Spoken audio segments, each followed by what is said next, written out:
Needless Things Podcast.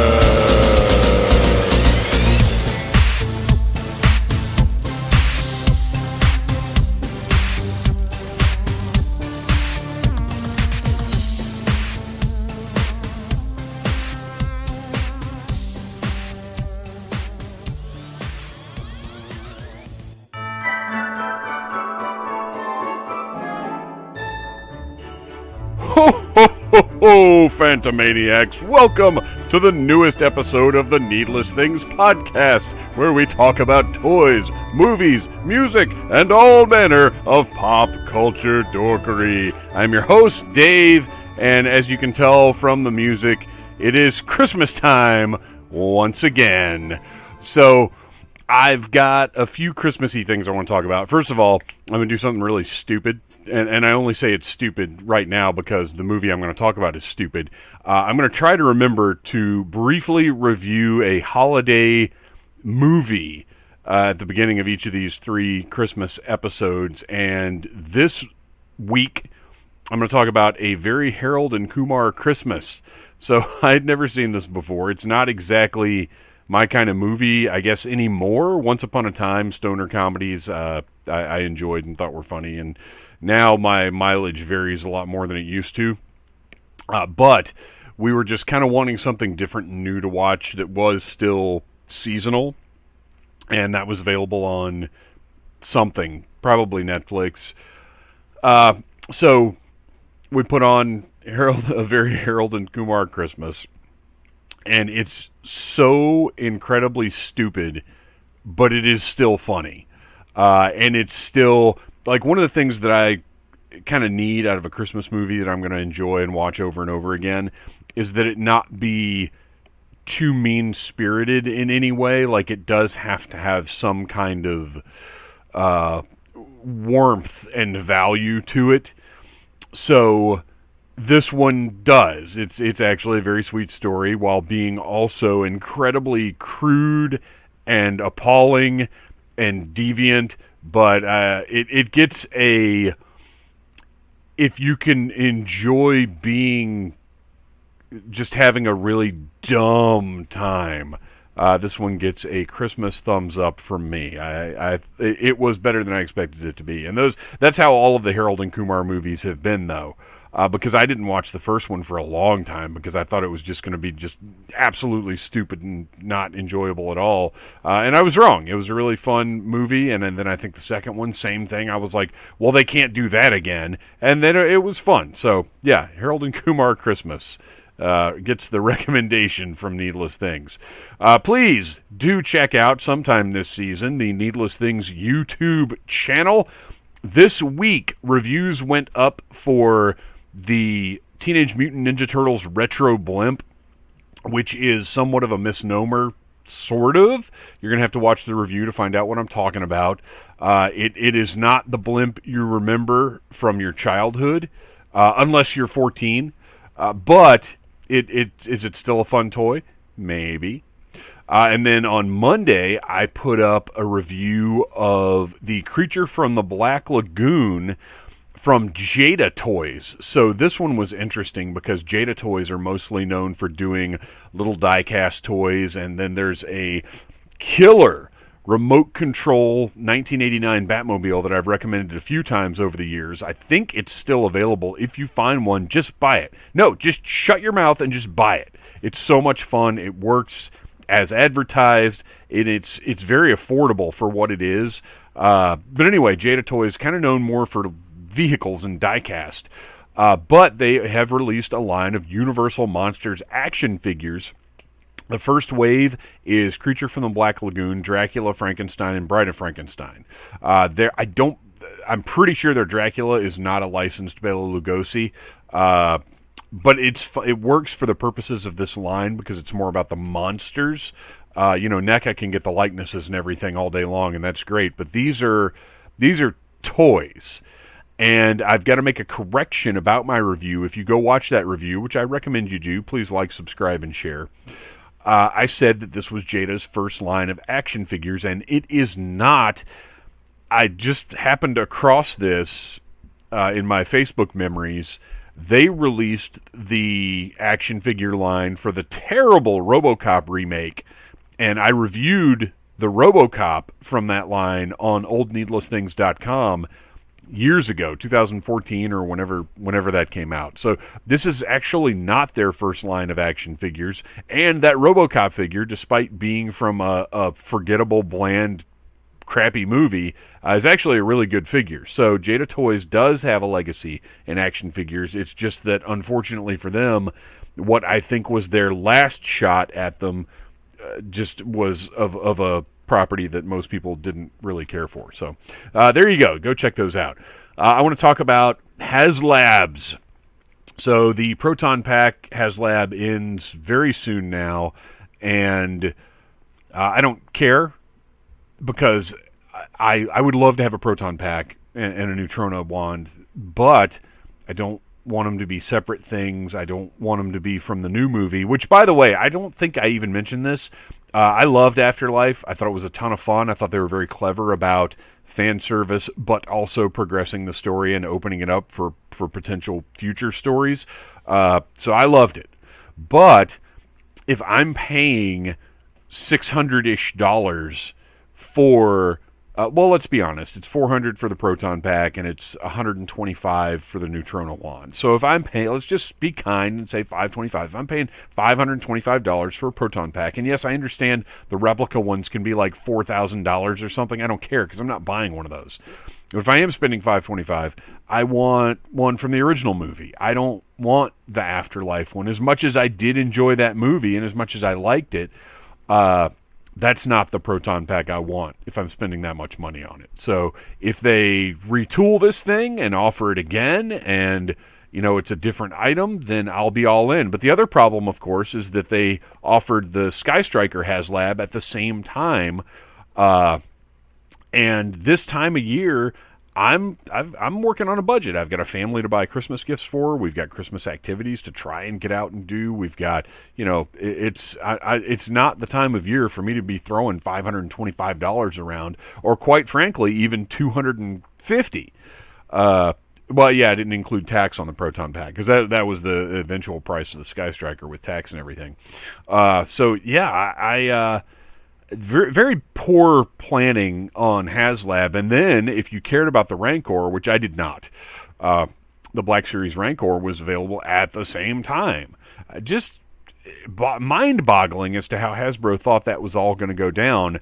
And I don't expect them to have taken things like the Robo-Skull or the Marauders Vietnam Kickstarter into consideration. Hasbro's a big company. They don't worry about the little guys like that. But it is a fact that those things affected people's budgets as well. Not, Robo-Skull, definitely affected mine, but I wasn't going to not get that. So, anyway, the thing I wanted to address much more quickly than I have is the people who were rooting against the Rancor, who wanted it to fail. I think that's silly. I think toy failure of any kind is bad for all toy business. It's an old hacky thing, but the rising tide does lift all boats. And we don't know if Hasbro is going to take the right message from the Rancor failing to fund, which it did, and very close too. Close enough to where I think most people would have assumed Hasbro would do something with the numbers and go ahead and put it into production, and they didn't. And I don't follow Black Series closely enough. I'm still collecting Vintage Collection, not a completist by any means, but I buy what I need.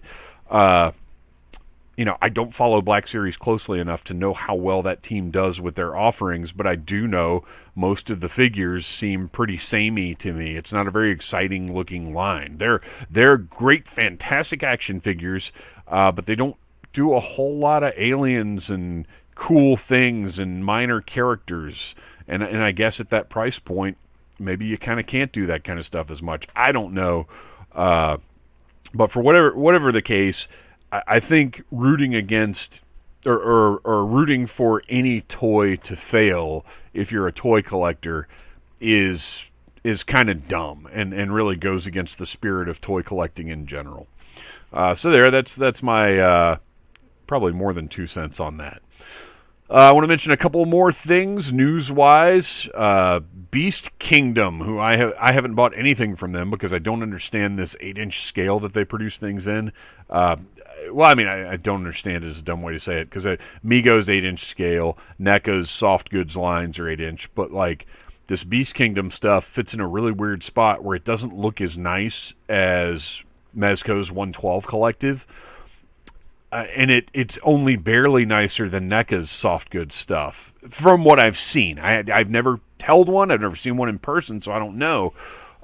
It's just a weird line to me. But they are offering, for the first time since Hot Toys did it, a licensed likeness of Jack Nicholson as Joker from 1989 Batman movie.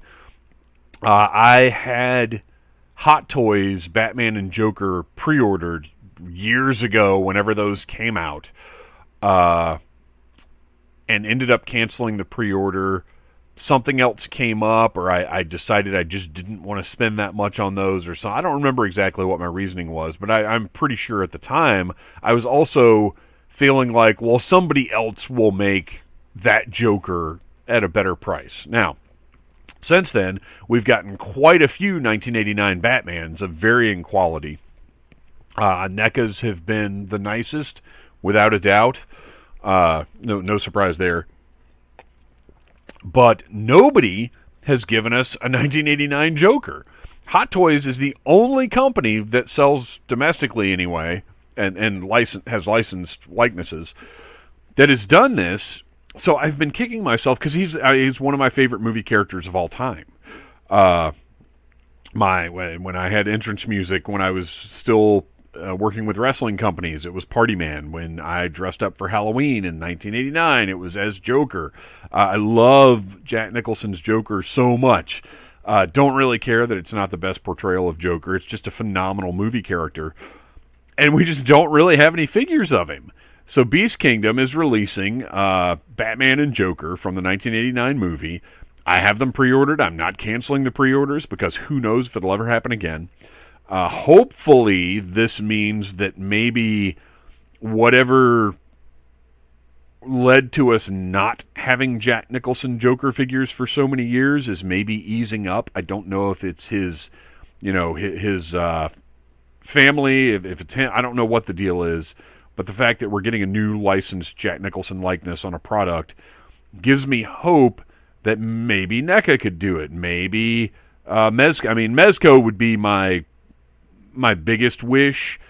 But heck, I'd like to see McFarlane. Well, McFarlane's terrible with likenesses anyway, though. Like, they almost waste their license because their likenesses tend to be so bad. But I pre-ordered these. I'm not missing them again, and I'll have, sometime next year. I think it's like a year from now they're coming out, November maybe of 2022. I'll be able to review these Beast Kingdom figures, and we'll see. But I'm not missing them again. The Mad Balls are shipping. If you remember, like 2 years ago, Megalopolis Toys started offering their own toy line, and it split off into Premium DNA toys. There was Megalopolis Toys. If you're not familiar with them, are just the worst toy sellers on the internet. They have a terrible reputation. If you look up Megalopolis Toys, like complaint or whatever, they have stolen money from so many people, unfulfilled pre-orders, not shipped product. They're a rotten business. Anecdotally, allegedly.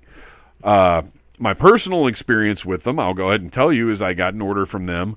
I had issues, but at the end of the day, I got everything that I ended up paying for. It was a huge hassle and a very unpleasant experience, but I didn't get straight up ripped off like so many other people say that they have. So this Mad Balls line, I pre-ordered the whole thing. It's Mad Balls action figures, so they're like the head-popping Mad Balls, the Mad Balls attached to a little body. They look phenomenal. They look incredible. Well, Premium DNA has taken over, whatever that means, and there's a video up with an unboxing. The product exists. The product is in their warehouse and is shipping sometime very, very soon. So these Mad Balls are actually, they exist. They're on the way. I've been updated via email. Pretty wild that this is actually happening. So I don't know the ins and outs of the story with Megalopolis and Premium DNA, but it looks like the line is actually in the hands of responsible business people, and I will be reviewing some Madballs sometime soon. I will also be reviewing Super 7's fourth wave of Teenage Mutant Ninja Turtles Ultimates. Those are shipping very, very soon. That's Casey Jones, Donatello, and two of the highlights of the line for me, Mondo Gecko and Muckman. I say highlights of the line. Every single one of these figures is a highlight of the line to me. These are, Super 7 has them. They're going to start shipping them out soon. They might be on the way now, because every once in a while, Super 7 is very, very good with communication, but every once in a while, something will show up that I didn't even know was coming, which is better to me than Target's communication of, hey, this item's on the way, and then like 18 business days later, I get it. So I'd rather have the surprise delivery than the early, the premature notification, if you will. Animaniacs Ultimates have been announced by Super 7. They look fantastic. It's Yakko, Wacko, and Dot, as well as Pinky and the Brain. They're great. I'd love to have them, but at that price point, I got to be picky about what I get. Even if I was only collecting Super 7 Ultimates, I would still have to be picky. And look, I feel like these figures are worth it, but there's only so much you can collect, you know? And finally, the last thing that I want to comment on in this extraordinarily long introduction is from movies to video games to toy companies. I think all of these people are stealing our joy. And this is...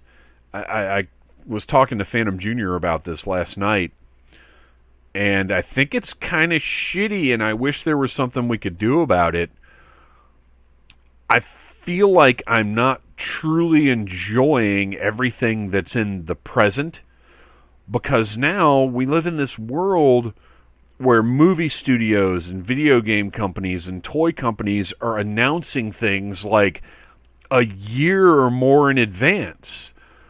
And hey, pre-order this now. Well, and concerts too. There are tickets up for a Weird Al concert.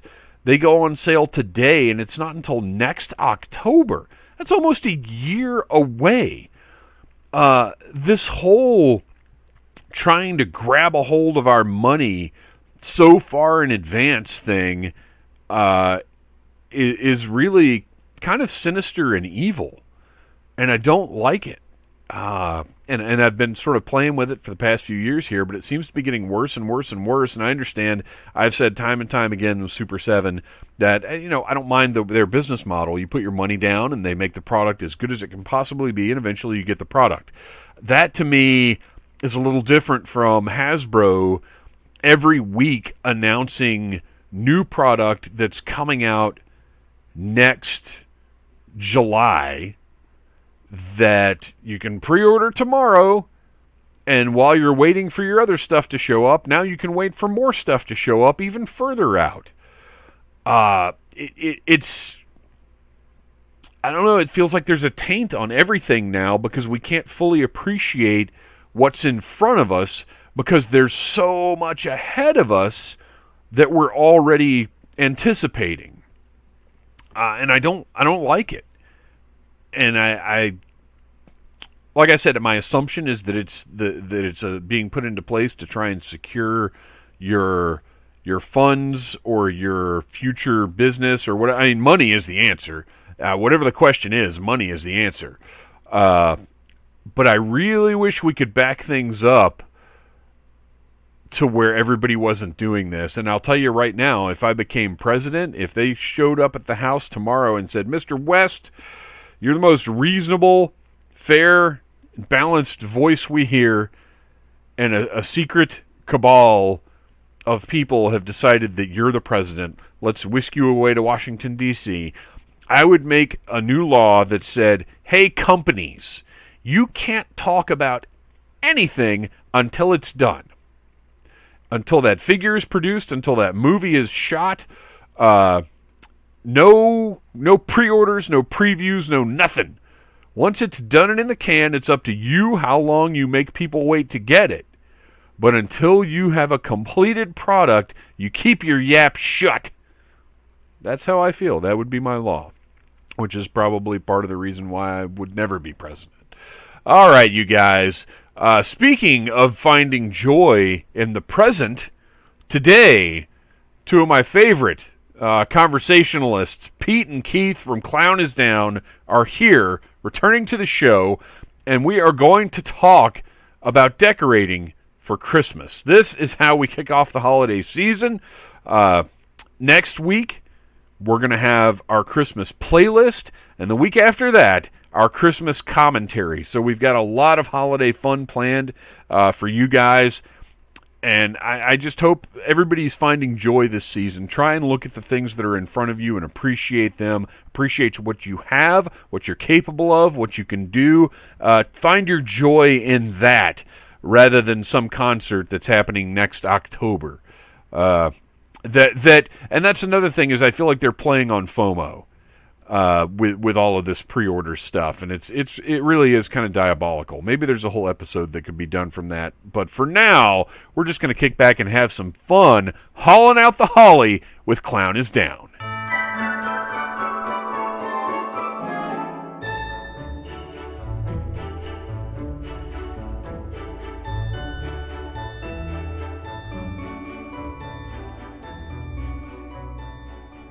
Every time we're doing any kind of seasonal special, I like to say it's that time of year. I say it like every episode this month, I think, but it is that time of year. But this year we have something very special going on, because when I think about joy and when I think about the sharing of good feelings, I think about Pete and Keith from Clown is Down.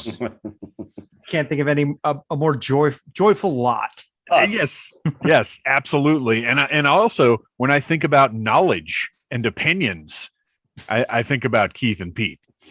And we're going to be talking about opinions on Christmas decor. How far do you go? What's necessary? What are the yeses? What are the nos? Are there rules? Everybody's got to have personal rules about what's appropriate, what's not, how we like to do things. And we're going to sit down today and just hash it out. Find out really the true meaning of Christmas and how we hang that meaning all over our houses. And when we do. So I didn't ask for this because I honestly wanted to see what you guys would come with. Keith, on Clown is Down, which is, by the way, I think it was my number 3 podcast in my podcast. It was 2 or 3. Oh, that was awesome. Thank you. In podcasts of 2021. Keith, you like to do a little research. Mm-hmm. Have you put any research together about Christmas decor for us? No, I haven't. I was going to come in here and just spout out everything off from what I know. And that's what I was curious about, is your perspective on this one, whether it would be something that we needed to have a little background to talk about, or if we would just kind of go back and forth with our own histories with Christmas decorations, how we like to do things. Well, because like with the Christmas decorations, I do take note every year of I'll go in the store, every time, like say like Home Depot or what have you, and I'll see what they're selling. And I always see every year, like in my neighborhood, I'll go around and I just see how some people will do it the same every year. And then there's some people that do it different every year. And I'm kind of in that area where I'm a mixed bag. Like every year I seem to do it different, and I really don't have any rules other than, oh no, I don't know. Here, Pete, you want to say something real quick? Because I'm lost. Well, I bet you do have rules, because the first, I think, and most basic rule is, when do you do it? Oh, okay. Well, okay. Well, this year was the first year I had everything. I had almost all of it up before December 1st. I actually did it the day after Thanksgiving, but I didn't turn it on until December 1st. Okay. Now, is that a family rule or is that a Keith rule? That is this year's rule, because like my rules change every year. Every year they change. And like in previous years, I'll always put up just like a little bit at a time outside, and it just gets bigger and bigger and bigger until until Christmas. Only because I'll see something and I'm like, oh, I want to do that. Oh, I want to do that. Oh no, I got to put that up. No, I got room for this. Oh, I actually have this. You know, I mean, that just kind of stuff goes in my head. You still have the energy and the enthusiasm to like go reasonably big. Yes, I can. And right now, all I have, and which I have enjoyed for the last couple of years, is just one strip across the gutters. I don't know why, but it's been different colors every year. Like the first year was white, warm white. Then the next year was multicolored. And then this year, and I want to say this because I think I saw your Instagram post of was it C9 or nothing? C9s. I actually got to be C9s. I was like, you know what? I'm gonna do C9 this year because of that. And I went out and I bought. They had one strip that actually covered the entire front of my house, so I didn't have to connect anything. Yeah, awesome. You can get like the C9s, but I guess because of the way the bulbs are spaced, tend to cover more ground than the smaller, I guess, twinkling lights or whatever the smaller ones are called. I don't know. I think I did this year the earliest I've ever done it because I knew I was working a ton Thanksgiving week. So I actually did it the weekend before Thanksgiving because I knew it would be like a week later if I didn't go ahead and get it done. And I was going to be exhausted after working like 8 days. So I got it up early. I had to do it this year. Pete, what's your time frame? Typically December 1st. That's the window. That's the goal. I don't have anything up outside yet. Wait, where's the eject button? I know. What have we done here? We've inside is good. Trees up, lights on, garlands are all around. The outside it's just been something every week. And it's usually me and my oldest daughter that put them up. That's like our thing. Yeah. But it rained today, tomorrow I have to work and it's supposed to rain the rest of the week. So we're fighting. We usually actually do put quite a bit of lights up on the house. Life's so hectic right now. It's just finding that time to get out there and get it done. Like you said, the weather, because this is actually something that I was going to bring up. Do you have a temperature preference for putting up the decorations? I like for it to be cold. By the time I'm done, I don't want to be able to feel my fingers anymore because I want it to feel sort of Christmassy out. I don't want to be wearing shorts. I don't want to wear shorts. I don't want shorts and a t-shirt on when I'm out there. Right. I want to wear my coveralls if I can, man. I'll put those on, my boggin hat, and get out there and get out in the cold and Clark Griswold it up. But unfortunately, we live in Georgia. Which who knows what it's going to be like tomorrow? The ninth circle of hell, where in December one day it's 75 and the next day it's 30 with rain. Yeah. So yeah, it is hard. If you're working a full-time job, you got a family, you got other responsibilities. It's hard to find the time and the weather to get out and do it, which, like I said, is why I was like, you know what? I've got this day. I better get out there and do it. Yeah. And that day there were times when we were like, oh, well, we've got a window, but we do have these other things we need to do. Yeah. This has to get done. I've got to do this. And then there were some times where I just honestly didn't feel like getting out there and getting on the ladder. And, my kid's 10. She helps. She's my helper, but she's hold the light straight. Helps for short periods of time. Right. Yeah. She's not interested in the long haul anymore. She wants to see the finished product. And that's cool. I understand that. That's perfectly fine. I remember being the same way. Yeah. She wants to help drag them out and she wants to see the final product. It's that middle part of climbing on ladders, stapling things. And, I don't blame her. Don't blame her. So looking back, I mean, we'll discuss our own habits, our own setups, but we got to start back at the beginning with what did our parents do? Keith?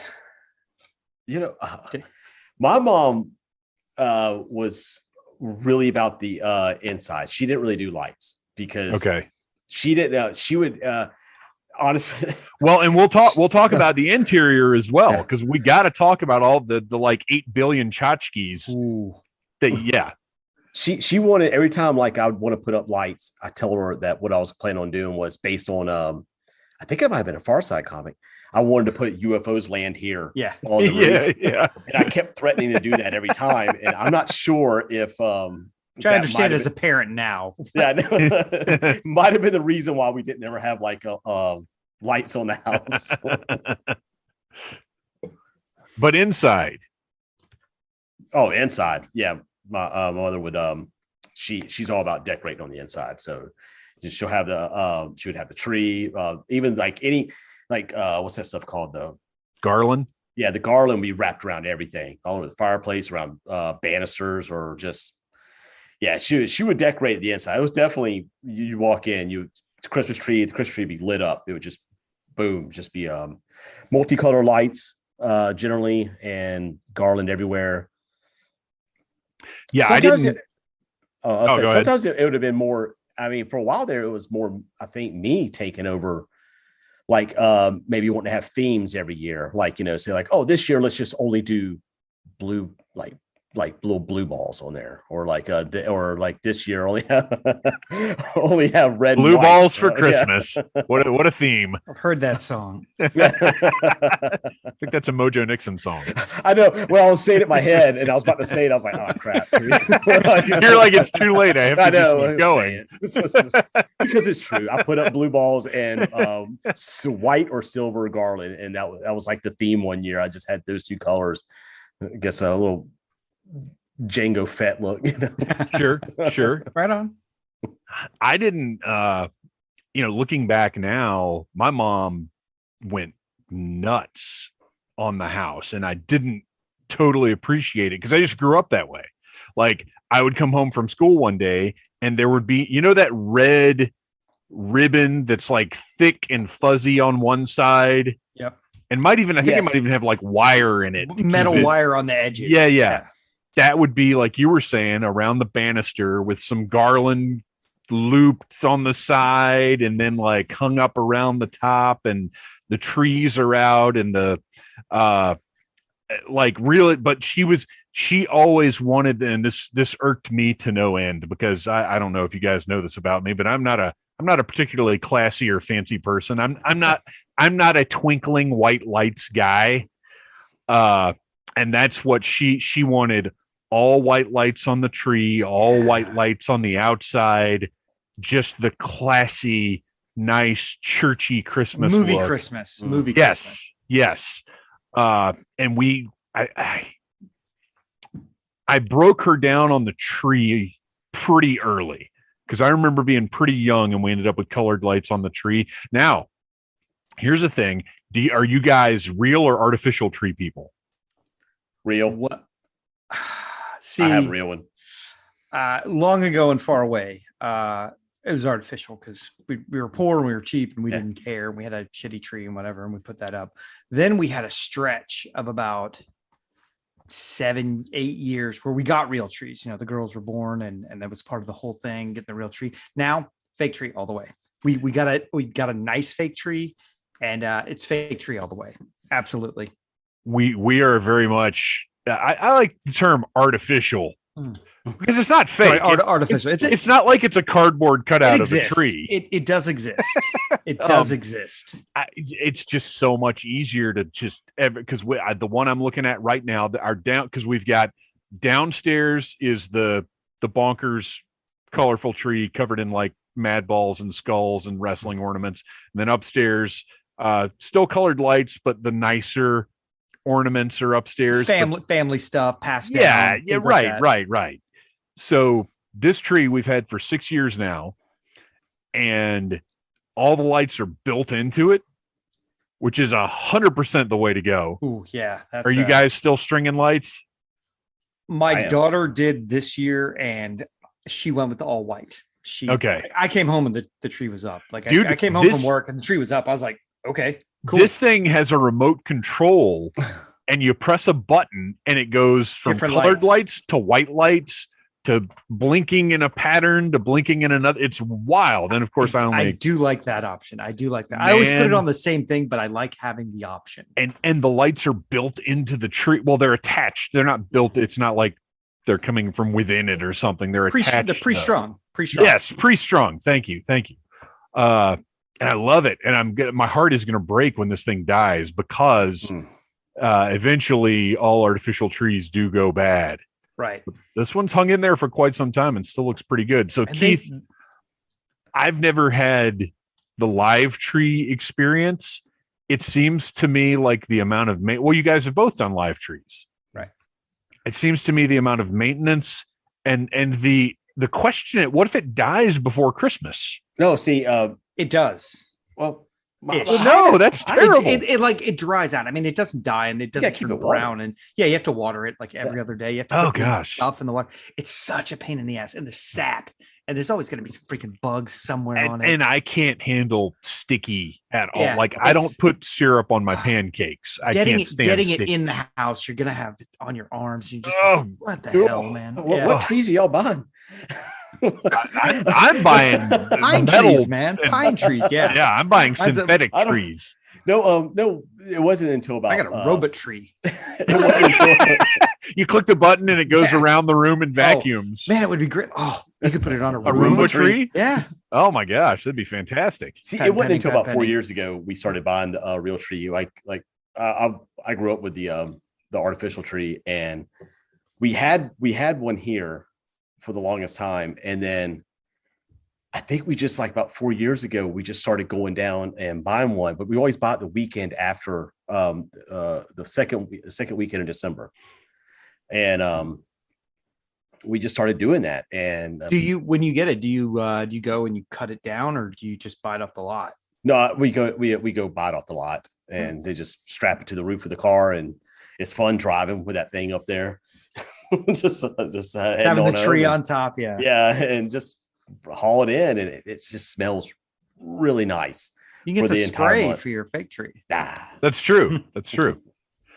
I appreciate the ritual of the live tree. Like, I mean, obviously go to Christmas Vacation and look at or any of the family Christmas movies and how that it's a family thing, and you go and you pick the tree out and it's a magical experience. But purely, I just, the sticky, big problem for me.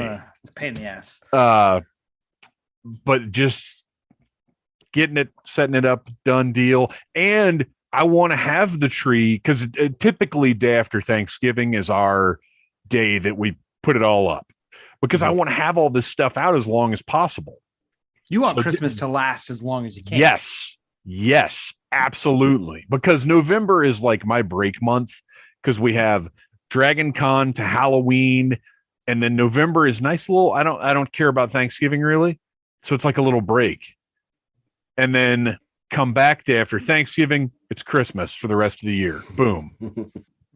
That works. So yeah, I like having it all.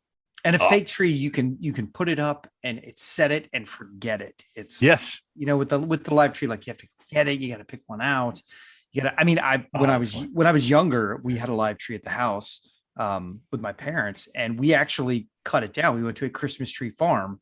And they give you the saw, and I have physically cut down a Christmas tree before. That's pretty awesome.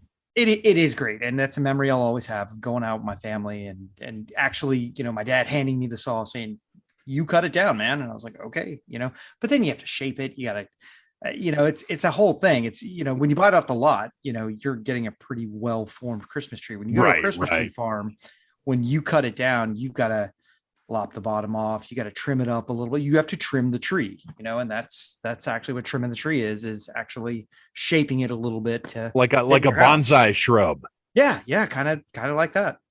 So we passed a lot with like pre-trimmed trees, and I just thought they looked really, really nice. But you guys talking about it kind of makes me want to go and cut down a tree and like trim it and do all the stuff, and then just like throw it in the trash because I don't want it in the house. But I'd like to experience the ritual. I'll tell you what, the best part of having a live tree is January 3rd. Sure. Dragging it out to the backyard and lighting it on fire. It goes and they probably go right up. And it is one of the reasons why it's one of the many reasons I don't have a live tree, is because when you ignite it, in no time at all, it is engulfed in flames. And it's not just like, it's not a crackling fire. It is a burning inferno. And it's fast and it's hot. And you're like, holy shit, this was in my house surrounded by electric wire. Right. You know, what the hell was I thinking? Literally covered in electricity. Yeah. So I'm all in on artificial trees now. To celebrate Christmas, can we put some kindling in a Faraday cage? Yeah. Pretty much. So all of our parents had varying degrees of decoration, but it was something that we grew up with. And probably, you guys looking back, do you feel like you fully appreciated like the work that went into it? Well, my mom, a lot like Keith's mom, did the inside of the house. We didn't do the outside of the house so much. We did the candles in the windows. But I mean, I remember going to my grandmother's house and it was the same thing, you know, not a lot on the outside, candles in the windows, but the inside was all the way. We had the porcelain Christmas tree by the door, that little like 1.5 foot tall Christmas tree with all the lights on it and a whole bunch of other stuff. And my stepdad growing up was Jewish.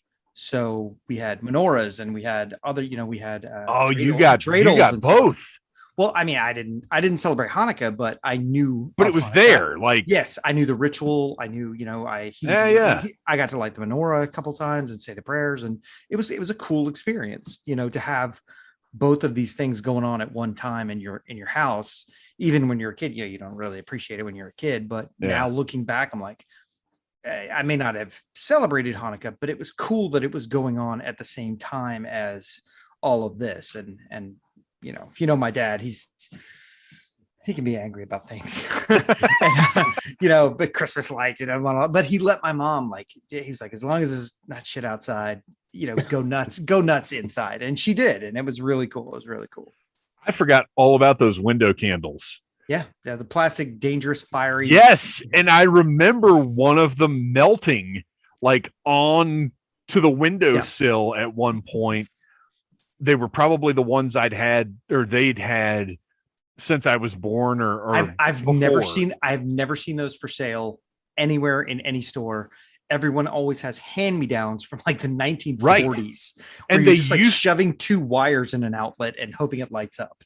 Well, and that was the plug in. Remember the plug would be clear and you could see the wires going through the plug into the tabs or whatever. Or would have a metal piece of cardboard covering it up. Yeah, good plan there too. Just like having the tree with the electricity all over it. Thanks, GE.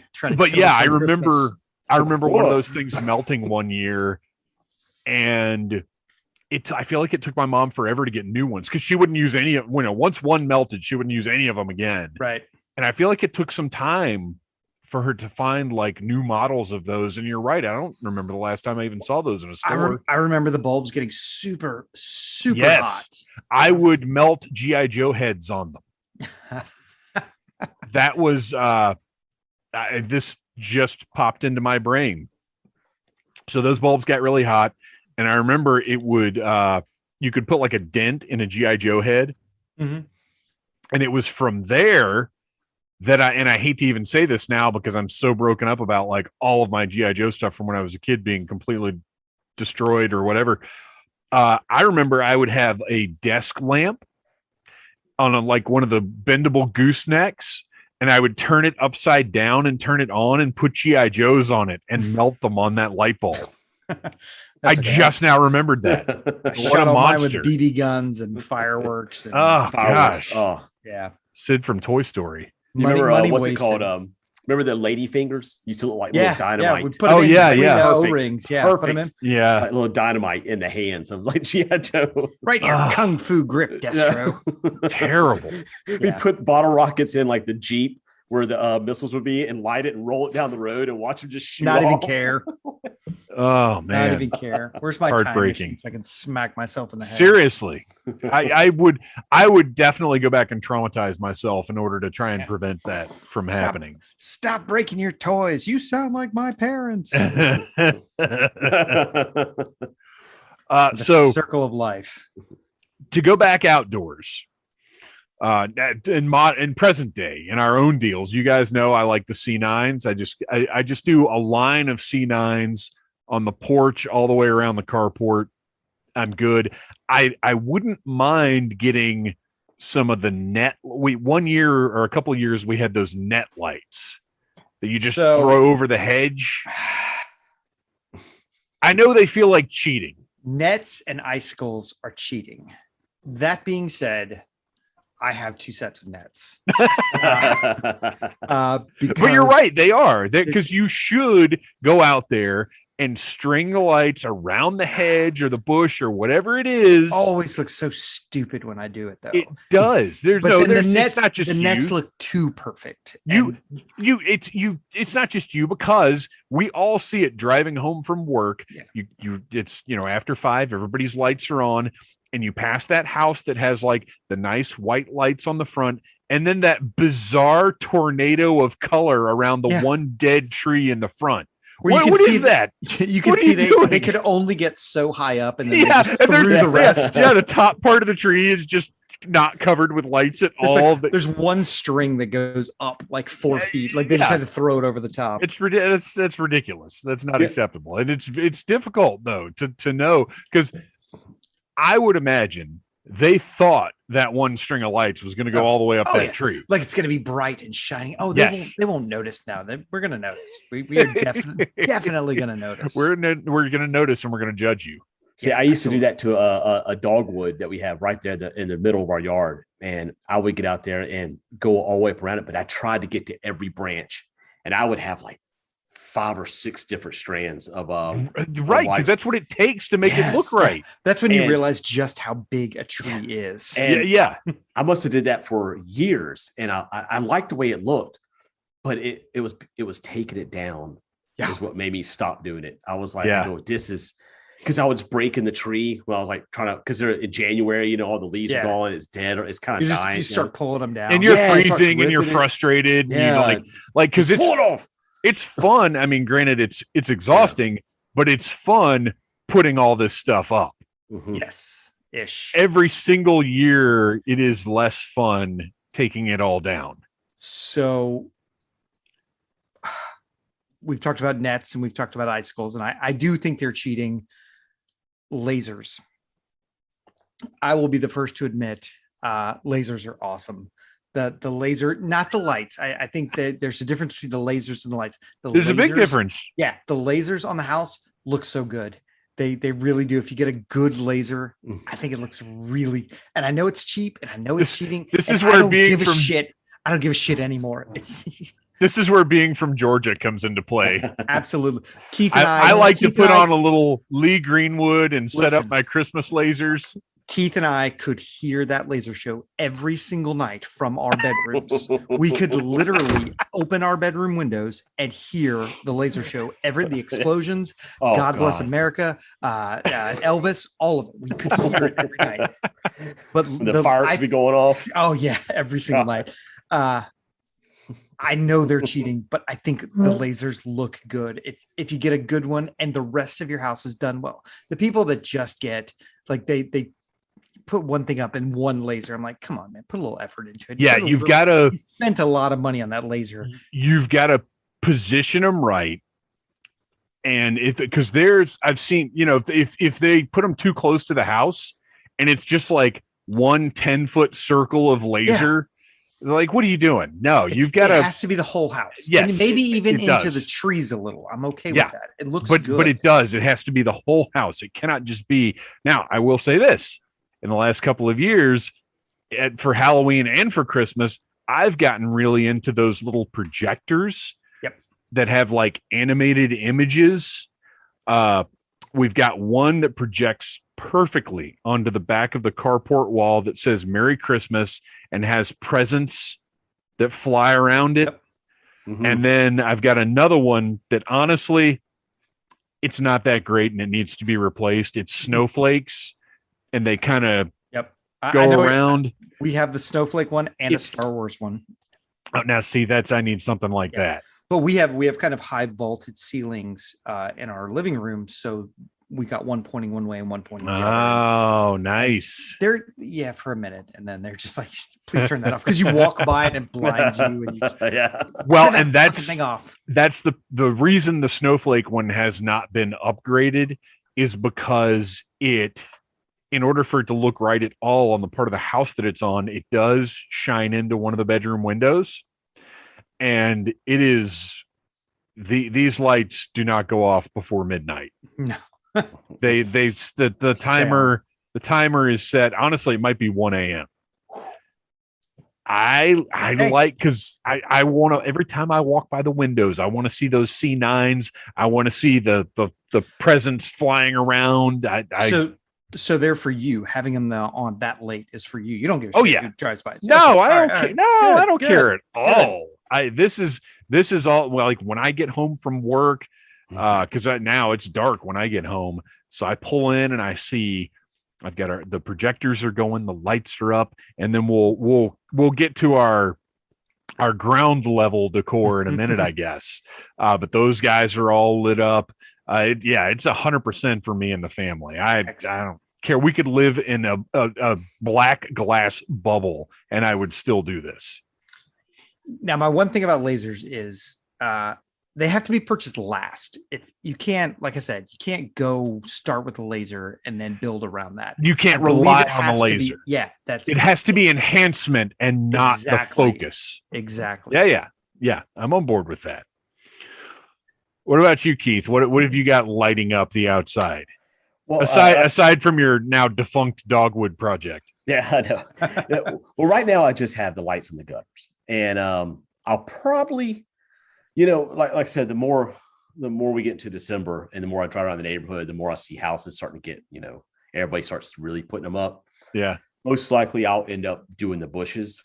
Like I have 4 bushes like right in the front of the house. I'll probably do a different color, each one a solid color. So really? Like I'll do one white, red, blue, and green. Oh, that's bold. Nice. And like it'll just do that. And I don't know. That's what I'm thinking already this year. So that's where I'm at, because I did that a couple of years ago. I really like the way it looked. Sometimes I'll just do a strand on the ground, like on a have like this little retaining wall, and just do one strand of lights just going down. And I'm not sure what color on that one yet.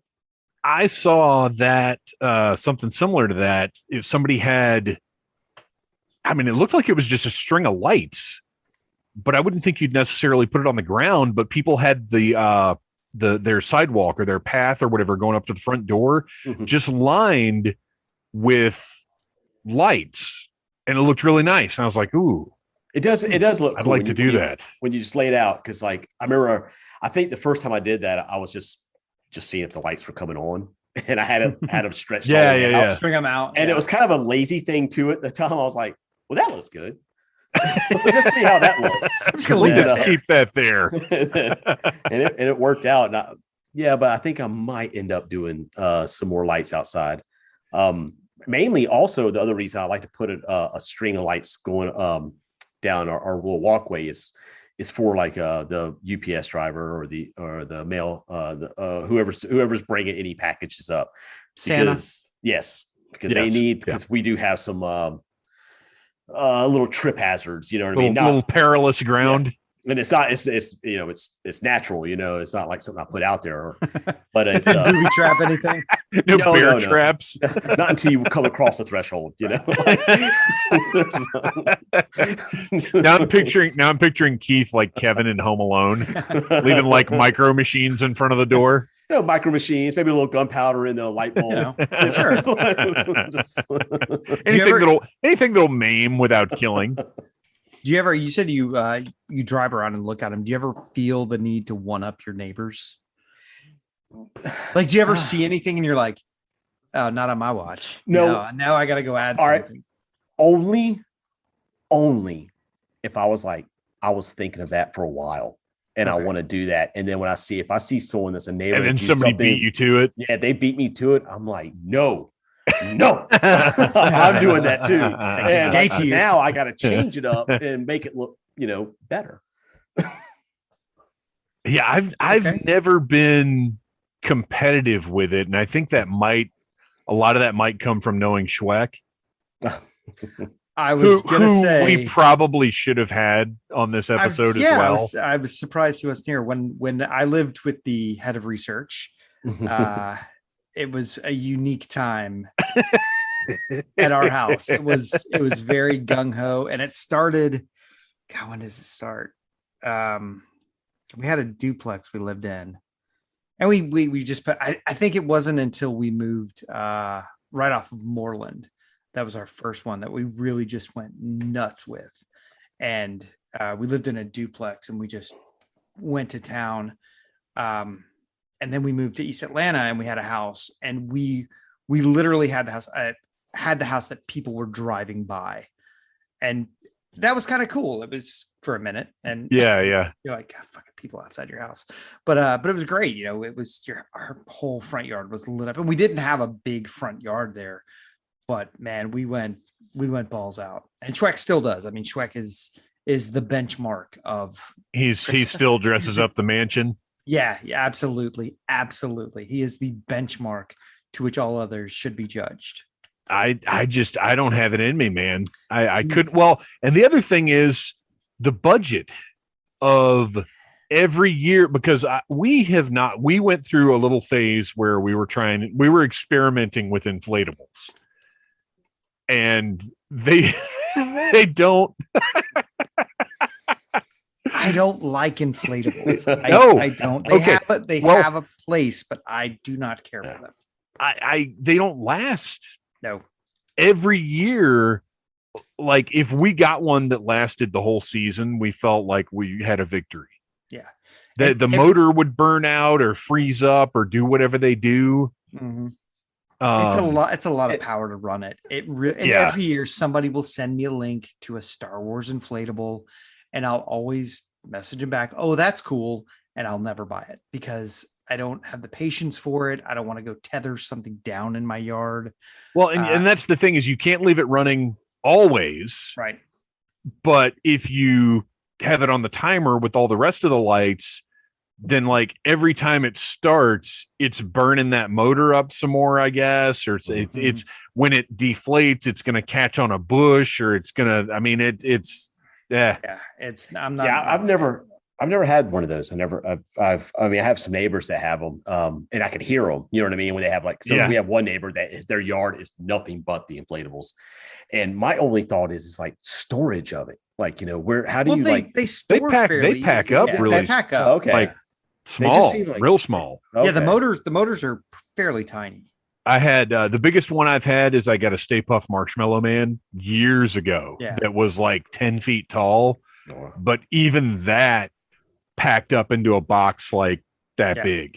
If you know how to box them up, because when me and Schweck, when Schweck got the snow globe, and he had wanted that thing forever, and when we finally got the snow globe, I think it got a tear in it that first year. Oh my gosh! And it was a pain in the ass. It was no one's fault. It just happened. Yeah. You know, you live in the hood, shit happens.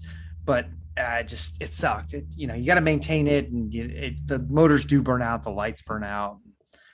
Then during the day they look like crap, because everything's off, and it looks like you have junk all over your yard. Well, that's it. Yeah. If you leave them on, then you just have these weird inflatable things out during the day, and if you turn them off, you have these puddles of parachute fabric just in Christmas your yard. Puddles. Yeah, Christmas puddles. You know what? I might be more into Christmas puddles. I'm down with that. I'm down with that. Let's start Christmas puddles. That would be fine.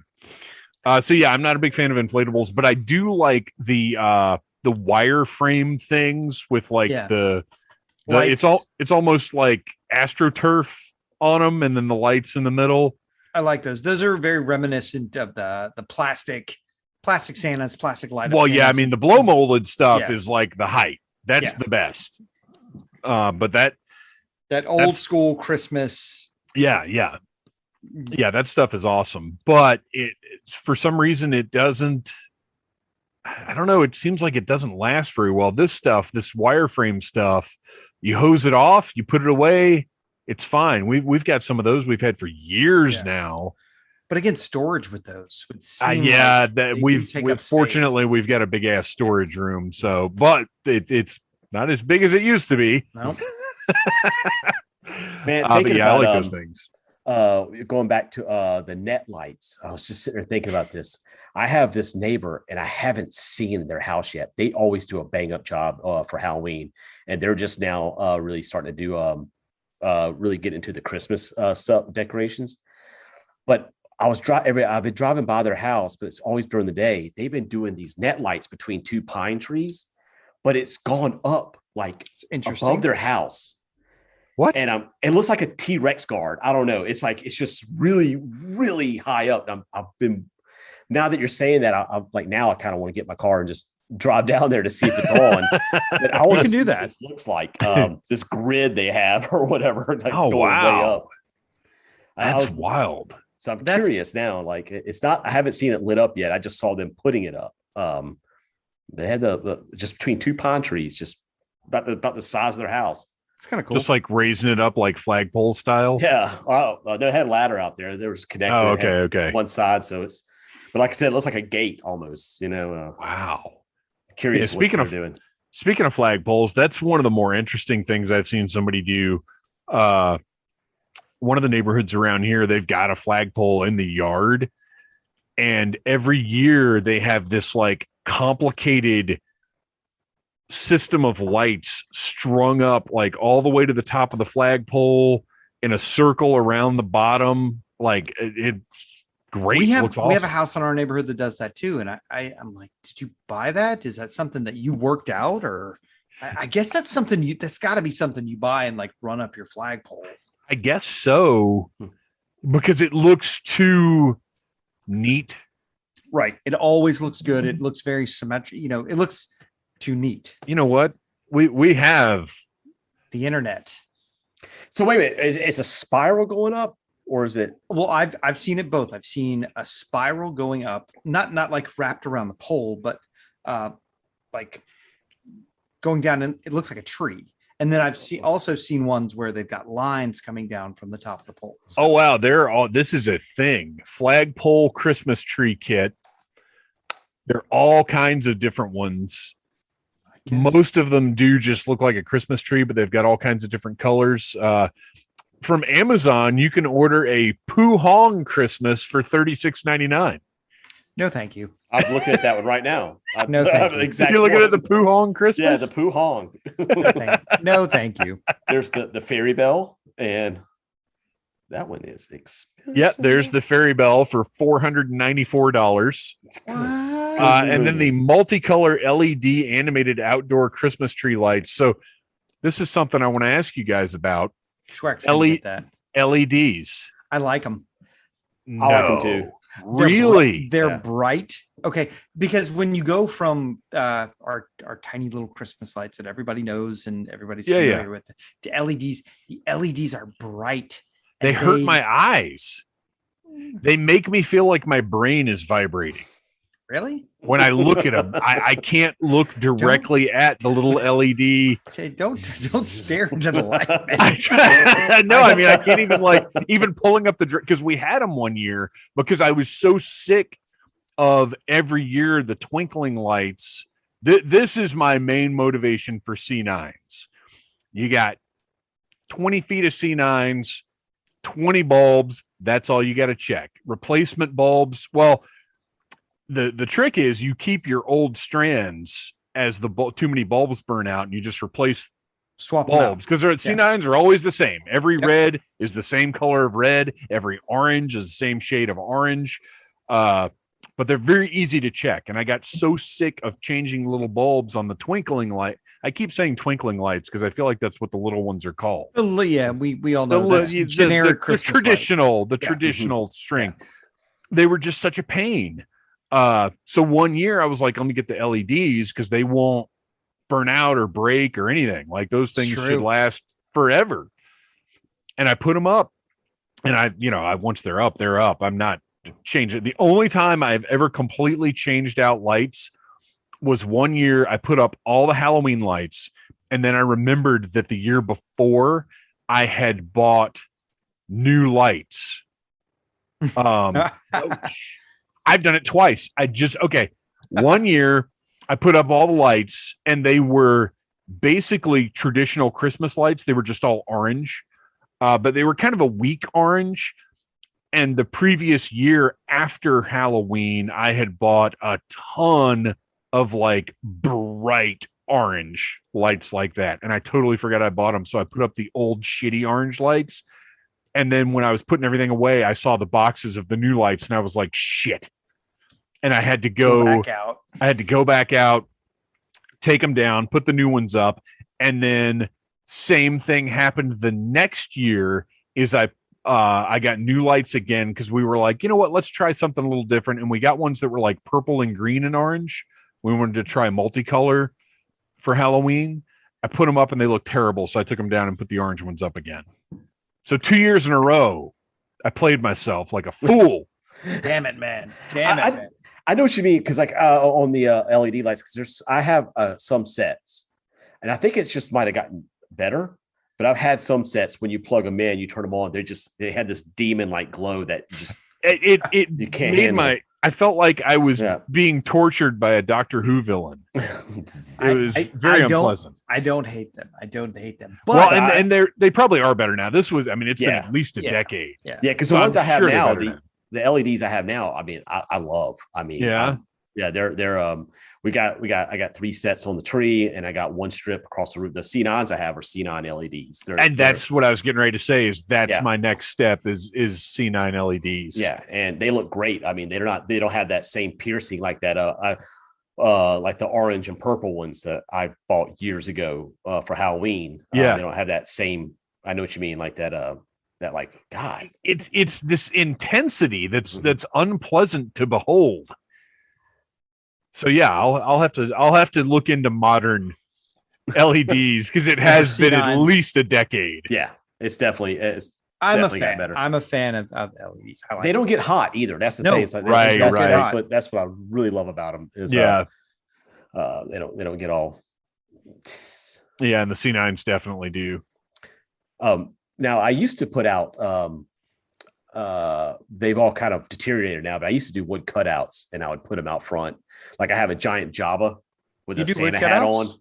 Huh? You do wood cutouts? Yeah. Where could I find those? If I was on Instagram, where would I look for those?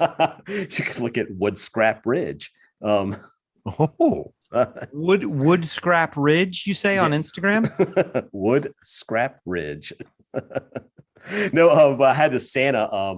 I loved it. I still have it. It's my backyard, but it's gotten. I mean, it's like, man, like 15 years old. But he looks. Is there a way you can like seal those or preserve them or something? Like like a clear coat or something? Yes. But see, when I first made it, I wasn't thinking. I didn't. It's okay. It's a simple answer. It's like when I said, like, you know, when I'm doing my decorations, I'll get a wild hair and I'm like, okay, do I want a Santa? I want a gigantic Jabba with a Santa hat out there. And so I made this Jabba with a Santa hat that was removable because I had this plan, like at the time where I was going to leave them out all year and accessorize for every holiday. And I wish I was artistic. And then I didn't. But I still have the Jabba, and he still has a Santa hat on. You can though. You still can. He's in my backyard up all year round. I feel like you need to follow through here because I really want to see Jabba with like Easter bunny ears. I was like, I had like Flag Day and like a pilgrim hat. Yes. Like I had all these ideas and plans with. We know what Keith is doing tomorrow.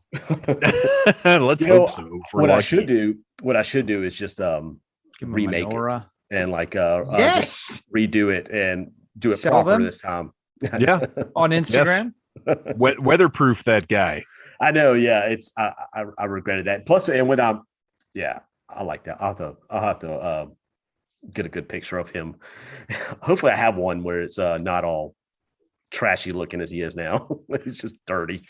So this is a good segue. So as the years go on, you find, because you mentioned Home Depot earlier, and it's funny that Home Depot has kind of become, for me, one of the early stops I make when I'm looking for the new stuff for the year, because we'll get 1 or 2 new things every year because you got to freshen it up, you got to switch stuff out. But is there something that you've gotten, you've loved, you've been really, really attached to, and it's taken a couple of years before you really accept the fact that it's got to go in the trash? I have one still right now that now that you mentioned that, I haven't put it up because it just looks so dingy, but it's this really cool star and I love it. And it fits perfectly in our kitchen window. And we've had it for about, gosh, we've had that thing since 2007. And it just looks, I've tried to clean it. It's just stained. It just looks bad. But when you plug it in, it looks fine from a distance. But I'm more concerned about it. Like, is it still okay? When I plug it in, right. it in, and I have it at my workshop right now, and I've been staring at it. I've got it down. I want to put it up, but like I just said a minute ago, I'm just unsure about leaving it plugged in all the time. Like if we go out somewhere, but yeah, that's one thing I have that I probably should toss it, but I want to fix it. But so now it just sits in limbo. We've got the first yard thing that my son ever picked out. It's Santa with a cowboy hat on a bull, and it lights up, and it has a little motor in it. So it would actually look like the bull is like bucking Santa around. And it stopped working several years ago. That sucks. But I kept putting it out because the light still worked. It just the motor didn't go anymore. Something about motors being outside for some reason. It's almost like that doesn't work.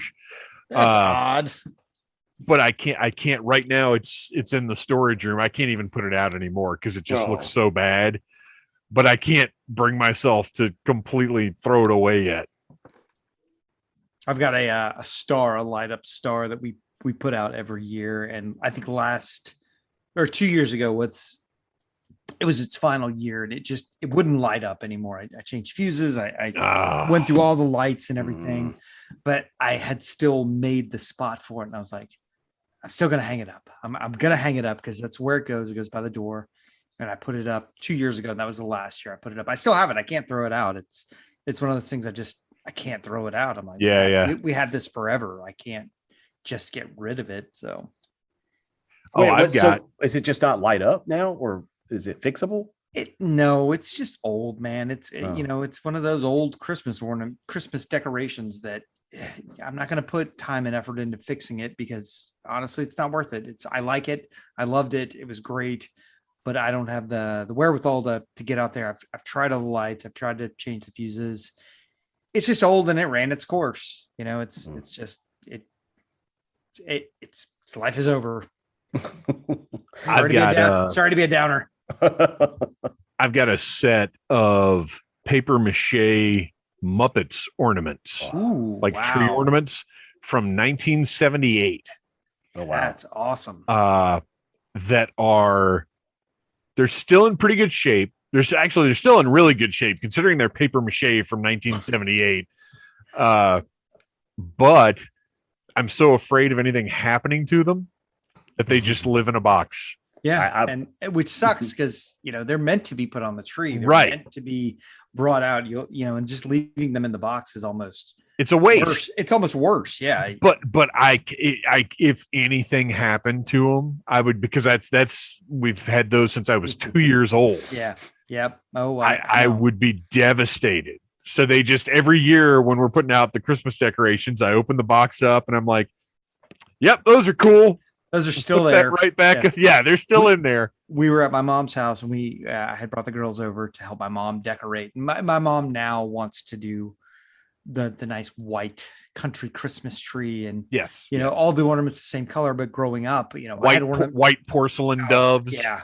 When growing up, I made ornaments. I made the reindeer. I was like, "Hey mom, where's all the ornaments from when I was a kid? All the my baby ornament and all." She's like, "I don't know." It's like, oh no! What do you mean you don't know? She's like, "It's around here somewhere." I was like, "Well, I guess that." Well, here's your sisters.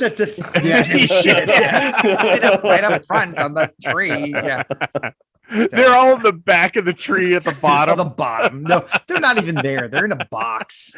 I don't know. They're around somewhere. I'm sure they're here somewhere. You're sure they're here? Yeah. Thanks, Mom. I do love the handmade ornaments. Like we have some like old grandparents ones, on the trees that like where they sewed like what are those? I don't know what it's called, but it's like it's kind of like you could put a Hershey Kiss inside of it. Yep. You know what I'm talking about? Like you can squeeze the side of it, it opens up its mouth. Yep. I love those. This Like little yarn. My No, absolute. what are you talking about? What? You don't know what that It's is? yarn? Yeah, it's and then you squeeze it. It's got like a plastic thing in it, and you squeeze it, and it's got a little piece of candy in it. Like one of those coin purse things? Yes, kind of much like that, but it's like Really? a crochet. No, I've never seen anything like this. Come on, man. Hold on a Macrame second, was hold on. all the rage. Hey, woman. God, Hey. she's gonna smack you in the face one day. Well, Is there we'll any- record Hold on it. one sec. Yeah. So my Fascinating. my favorite ornament is a handmade ornament, and I'm pretty sure, again, your head of research has one as well. One year, Mark Stopper made a bunch of Stormtrooper Christmas ornaments, took a bunch of old Power of the Force figures and made ornaments for people. And he gave one to me and he gave one to Schweck. And mine is here. I'm sure Schweck's is somewhere at his house. And that's got to be one of my absolute favorite ornaments is Mark Stopper made me an action figure Christmas ornament. I was like, dude, that is so rad. It was the old Power of the Force Sand Trooper. Yeah. And I've still got it. And I was like, dude, that really means a lot to me that, dude gave me this Christmas ornament that he made. That's pretty rad. Yeah, that's awesome. One year. What is it? I've never seen anything like this. Yeah. This is blowing my mind right now. So for the listeners, Keith has exactly what he described. It is a yarn creature with eyeballs. Is it a chicken or a duck? And you squeeze it at the corners of the mouth opens up and you could fit a Hershey Kiss in there. That's what she said. Still got the original writing on it, like the and it has like a fortune hanging out of it. It says squeeze my lips and I'll give you a little kiss. Is that what it really says that? That's what it Are you says. sure that's a That's- Christmas ornament? That's a little weird. What else can you fit in there? I've never seen this. I love the fact that both of you immediately knew what this was, and I have no clue. That's wild. Yeah, one year I got in one of my weird random like toy buys, I got a big giant gallon Ziploc bag full of muscle guys. Oh, Yeah, must- And I ordered a bunch of eyelets, little eyelet screws from Amazon, and screwed them into their heads and made little ornaments out of those guys. nice. One year. That's about as industrious as I get. do you still Yes. have your WCW Christmas ornaments? Do you have a Kevin Yes. Nash? Do you have a Kevin Nash Christmas Yes, I ornament? still have the Kevin Nash the ball Oh, okay. the NW it's the NWO it's the Wolfpack NWO, yeah. ball. But the Wolfpack Bowdy and Rowdy. Come on. What I wish I had, they did a Goldberg ornament Schweck's got it. with he looks like he's naked. Yep. Because he's holding a present in front of his trunks. So it looks like it looks like dick in a box. Dick in a box. Oh, God. But it's Goldberg, so amazing. it's not clipped. It's Yeah, right. He's a fully little there. something extra. Yeah, he's completely there. Yeah, I'm trying to think of like if I've got there are too many favorites. I'm looking right now at a Bill the Cat and Opus ornament Yeah. that would definitely be in my top 10. This is a good one. I've got a Crypt Keeper That's Oh, good. nice. That's that good. I got from Spencer Gifts years ago. Yeah. And just last year took out of the box because I forgot I had it because I didn't have it with Christmas ornaments. I had it in a toy tote, and I was parsing everything out, just like figuring out what I had, and I was like, oh, it's that Christmas ornament that I never took out of the box for some reason. So he's out That's and on the great. tree now. Yeah, he's awesome. And I've got a bunch of stuff from my childhood. Like I've got a ton of. My mom loved to buy ornaments with the year on them, and if it didn't have the year, she'd like write the year somewhere Yeah. in the ornament. But I've got a number of like 1980. It's a mouse on a cookie shaped like a bell, and he's frosting 1982 onto it. Stuff like that. I have an 84 somewhere. Yeah. And then there are the Why did that trend die out? well, that trend died out, and then there were It's like no 90s. brass cutouts of the year. Yeah. Like engraved brass, just like a flat piece of brass with a hook in it, but it's like the year. Didn't couldn't you get like fast food places do ornaments like that? Yeah. Okay. It's crazy because I remember like maybe McDonald's or someone did like a nice metal ornament. And I can remember not only seeing it at my house, seeing it at other people's houses. That means they went and got fast food, got an ornament, and then it became a part of their family tradition to put that ornament on the tree every year. I guarantee it's either Burger King or McDonald's out of all of them. Burger King had good stuff. I think both of them had them, and I'm trying to look them up now, but now the problem is they're not like, oh my gosh, okay. There was somewhere, because I was thinking like Happy Meal stuff, but it wasn't. It was like it was like a nicer box, than Happy. like you'd go in and get the Big Mac meal, and then for $1.99 more, you got or whatever, ornament. Yeah, you get some kind of ornament. But looking up McDonald's Christmas ornaments, all I'm finding are like actual. Do we have a Mandela effect here? Oh my gosh, we might. I remember like fast. Maybe it wasn't fast food. Maybe it wasn't fast food. But I remember it being in like a fancy little box, but I can't remember what the ornament was. I remember it being like cheap, like not cheap, but they were metal and they were brass. But well, and then there would be like it was from a store or a restaurant. There would be like cheapo plastic ones that would come in like cereal boxes. Yeah. This has gone down a whole new. Kids don't know the struggle of diving to the bottom of a cereal box anymore.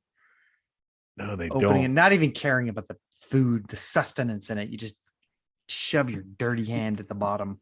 Cinderella mice Christmas ornaments from McDonald's. They're like little plush mice. Do you remember the reindeer? Who did the reindeer? There was some reindeer. Yes. Randy the reindeer was huge. Was it Randy the reindeer? I think it was. Do you remember? It was like a little Beanie Baby almost. Yeah, it was basically, and they had a bunch of them. Yeah. But do you remember Richie Bear? No. You'd go to Rich's. Macy's had Snoopy. Yes, and Rich's had Richie Bear. And holy shit, those people loved them. Yes. People went nuts for that stupid bear. I do remember that. I had a Richie Bear from one year. Oh man. And then stores had good branding at some point. Holy cow, I'm like falling down a time warp here. Just look up that Randy the reindeer. There was a special. They did a Christmas special on it. Okay, wait, hang on. You guys discuss Randy for a minute. I'll be right back. I got to show you. Yeah, Randy. I read there was Randy and he had a wife and like two kids. Yeah, and there was like a whole thing. Yeah, I remember this. I could feel that thing right now sitting on my arm because the feet, the fat legs. Yeah, the feet were legs. Had that like the weights. It was basically a Beanie Baby. You could throw that thing like a Chinese star, and it would like spin like cartwheels end over end. Yeah, just throw it at each other. Yeah, there was and each year, like some years, he would have a vest. And there was a whole thing, man. Okay, so I went to an antique store. We've got an antique store like right around the corner from the house, and they very rarely have like toys or anything, but every once in a while they'll have something good. And wow, I got this. I think a couple of years ago. I had this when I was a kid, and no idea what happened to it, but it's from 1984. I think it was. Explain what that is. Or 86. So for the listeners, this is, and with the tag still on it too. Wow. This is a plush Snoopy in a Macy's sweater with little Woodstock earmuffs, like functional Woodstock earmuffs on. But this is like a classy Snoopy, like not totally old school, not like 60s style, but is it like the Macy's Day Parade? It was, we were talking about Richie Bear, and Rich's had Richie Bear, but Macy's had Snoopy. And every year around Christmas, right around Thanksgiving, they would put them out. And each year either have a different bow or different a sweater, sweaters, different hat, something. different something or other. So, but I remember getting this one going into Macy's when I was a kid with my mom. Oh, wait, does it have retail $12.95? This People thing would go easily nuts be for those things. like $45 or something now. But yeah, they had it and it's pristine because I normally wouldn't even look at plush from like an antique place, but this thing is mint, beautiful, clean. So I was like, you know what? I'd like to have that Snoopy again. That's pretty cool. That's pretty cool. Yeah, I'm trying to think went what crazy other for those. what other little Christmas tchotchkes like that there were. Because it was a thing every year, like fast food or other restaurants, like everybody would. McDonald's did a cup. They did like a glass. I don't want to say like highball, but like an eggnog cup. McDonald's did like a short, like the tumblers, like but they were like short mugs. They had a handle. I know they did that for a while. I don't think like Wendy's or places like that did anything. Yeah, I think it was mainly always Burger King and McDonald's. Yeah, those were the two that really did stuff. I'm just shocked that I'm not finding more. Looking at McDonald's Christmas ornaments, I'm shocked that I'm not finding. Maybe I just need to look up McDonald's Christmas. Maybe they were Hallmark. I don't know. Oh, Hallmark, God, yeah. Well, and that was a big deal every year too. Was going to the Hallmark store. Yeah. Something going back to how about this? What about ornaments that have batteries in them? There's tiny little button cell batteries. Oh, dude. Yeah. Okay, so and you forget to take them out. They sit there, and the next thing you know, corrode. God, I haven't had any corrode, and I've got some that are really old. But I do have ones that just don't work anymore. Mm-hmm.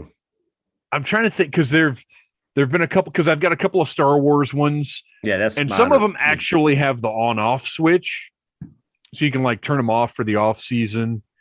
And then there are ones motion sensor, or ones. I've seen the ones that plug into the lights and. Yeah, though they're okay. Those are the ones that drive me crazy because I never remembered to put the bulb back in, or I guess never bother. It's not remembered. You know, and they never hang right on the tree. Out. No, they never hang right. It just didn't. I think it was a good idea, but it didn't. Yeah, and those are the ones that would. That's what I was trying to think of. Those are the ones that would stop working eventually because we had a Fantasia one, Mickey Mouse. And he's at the top of a bunch of steps. I mean, I'm holding my hands up like it was a foot tall. It was not that big. Yeah, it was like a Mickey Mouse. He was at the top of the steps, and then the brooms were walking up the steps, and you plugged it in, and all of their arms moved, and then eventually it just stopped working. Right. Like, and that's I'd rather have just a static ornament that doesn't do anything. That's never going to stop working. Yeah, I'm with you on that because like the one I have 3. Well, I had 4, but one of them just corroded so bad I had to throw away the ornament. But one of them is like you press the button, and they're all Star Wars. I was gonna say the snow speeder, on the Yoda, but one of my favorites, the Jabba one. But the funny thing about the Jabba one is it's motion sensor, and he does like 3 different sayings. But one of them is the entire speech that C-3PO gives.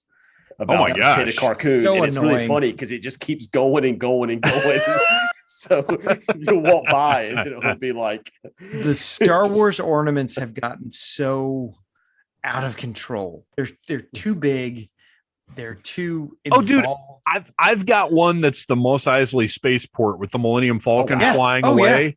Yeah. I can't put that on a tree. It's like it will take up the palm of your hand. Yeah. It has weight to it. I can't put it on a tree. And it lights like the ion engines on the Falcon light up, and like it makes whooshing noises and stuff. It's on the tree. I'm not gonna. I got it on the tree. My Jewish father, who is a closet Star Trek fan, my mom has rubbed off on him. He has a tiny Christmas tree of his own that is nothing but Star Trek ornaments. Oh, And well, he puts it out every year. And I call him a nerd every single year. And if you know my dad and me calling him a nerd, it's the funniest thing. And I'm like, dude, but he loves it. He's got it. It's one of those small 3-foot tall trees, and it is top to bottom. It is his Christmas tree, and it goes out next to his menorahs, and it is all Star Trek. There's that's no fantastic. no bulldog on it. No, his bulldog tree is on the other side. Okay, I was about to say.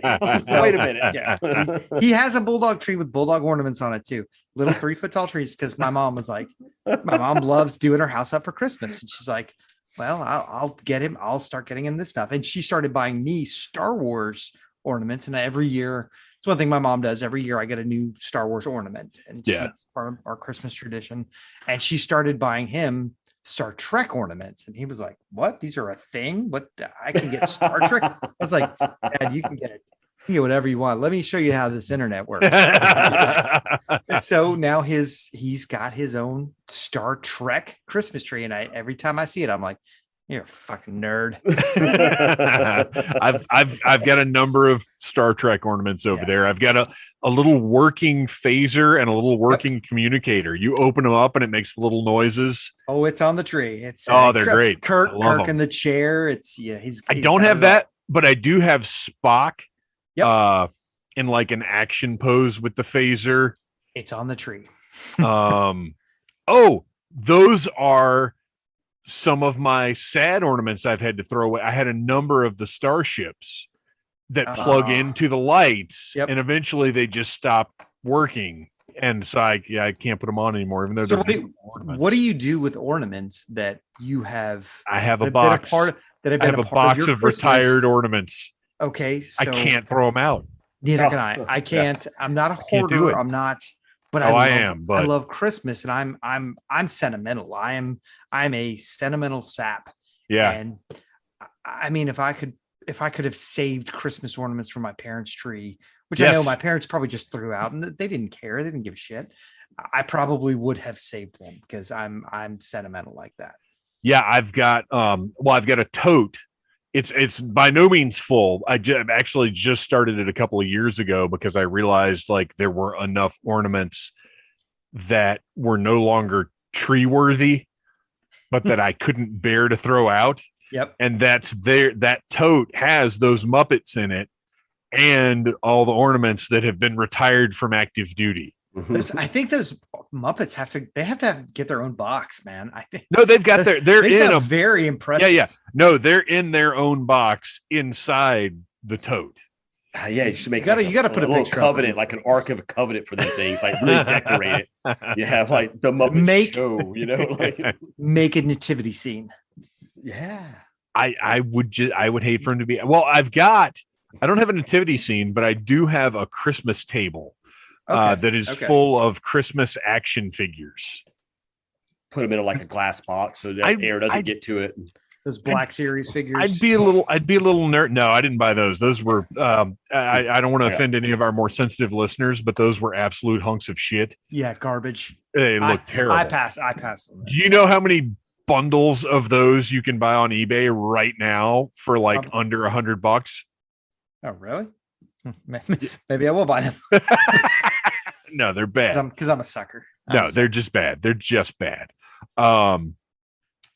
Yeah, I've got, I have thought about, because every year somebody like tags me or puts it on my wall on Facebook or whatever, one of the nativity scenes with like all the action figures in it.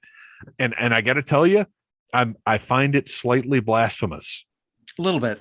This might surprise people who don't know me that well. Little bit. It's a little much. You do you. I personally would not do that. Right. Yes. But that's just me. Yes. I'm not going to tell anybody they shouldn't do that. Right. But it's not for me. I wouldn't be comfortable with that in my home. If Jesus shows up and he's like, huh. You think I'm Yoda, so I'm Baby Yoda now, huh? That's real cute, buddy. Zap. Yeah. Yeah. I don't. I'm not. Christmas is. Let's Christmas can be Christmas. It's okay. Yes. It's cool. It's cool. Whatever it all is right. to you, it's fine. But I Right gotta there's a little Jesus in my Christmas still, and I don't want to make him angry by making witchy poo the Virgin Mary or whatever. Baby Yoda, which I think Jesus would maybe not be mad about it, but he'd be like, I died for your sins, man. Come on. He'd be like, well, at least I'm not Groot. Yeah. Oh, thank God. Yeah. All right. That's another show. We got to wrap this thing up. We've talked about favorites. We've talked about things we don't like. Here's a weird one that I honestly am not even sure what I was thinking when I wrote this down. And I'm curious to see what you guys make of it. Bird internet. What birds aren't real. What makes a good tree skirt?